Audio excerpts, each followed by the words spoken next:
রাতে সাপ স্বপ্ন দেখলে যে ভুল কাজ করবেন না, এবং এর ব্যাখ্যা কি হতে পারে। আমরা বিভিন্ন সময় সাপ স্বপ্ন দেখি, সাপ আমাদেরকে ধাওয়া করছে, অথবা সাপের সাথে আপনি লড়াই করছেন, সাপকে আপনি মারতেছেন। বিভিন্ন সময় এই ধরনের স্বপ্ন আমরা দেখে থাকি। এই রাতের বেলা যদি সাপ আপনি স্বপ্ন দেখেন, তাহলে এর ব্যাখ্যা কি হতে পারে এটা অবশ্যই জানা দরকার। বিশেষ করে রাতের স্বপ্নগুলো কিন্তু মানুষের ভিতরে প্রভাব ফেলে। দিনের স্বপ্নগুলো সাধারণত মানুষের উপরে প্রভাব ফেলে না, তবে রাতের স্বপ্নগুলো মানুষের উপরে প্রভাব ফেলে। আপনি রাতের বেলা যদি সাপ স্বপ্ন দেখেন, স্বপ্নের ভিতরে কয়েকটি প্রকার রয়েছে। স্বপ্ন হচ্ছে তিন প্রকার। একটা হচ্ছে রহমানি স্বপ্ন, ভালো স্বপ্ন, সেটা আল্লাহর পক্ষ থেকে আসে।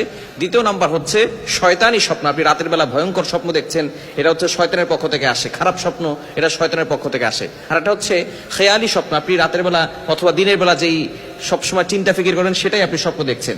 এজন্য এই স্বপ্ন হচ্ছে তিন প্রকার। তবে স্বপ্ন কিন্তু অনেক সময় সত্য হওয়ার সম্ভাবনা আছে।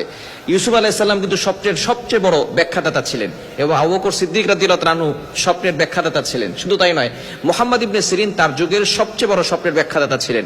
এই মুহাম্মদ ইবনে সিরিন তার কিতাব থেকে আমরা আজকে জানবো যে সাপ স্বপ্ন দিলে কি হতে পারে। আমরা অনেক সময় রাতের বেলা ভয়ঙ্কর সাপ দেখি, সাপ আপনাকে ধাওয়া করছে।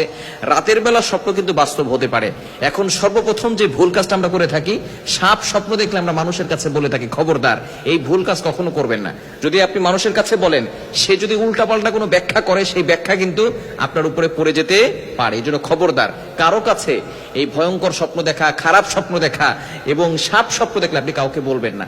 এই সাপ স্বপ্ন দেখা এটা হচ্ছে ইঙ্গিত বোঝায়, অথবা কেউ আপনাকে ব্ল্যাক ম্যাজিক করেছে, জাদুটোনা করেছে। এটা কিন্তু অনেক সময় সাপ স্বপ্ন দেখলে এর একটা ব্যাখ্যা, একটা ইঙ্গিত হতে পারে। কেউ যদি আপনাকে ব্ল্যাক ম্যাজিক করে, জাদুটোনা করে, তাহলে সাপ আপনি স্বপ্ন দেখবেন। বর্তমান সমাজে বিভিন্ন জায়গায় দেখা যাচ্ছে মানুষ, একেবারে কাছের রিলেটিভস যারা আছে, তারা মানুষকে ব্ল্যাক ম্যাজিক করে, জাদু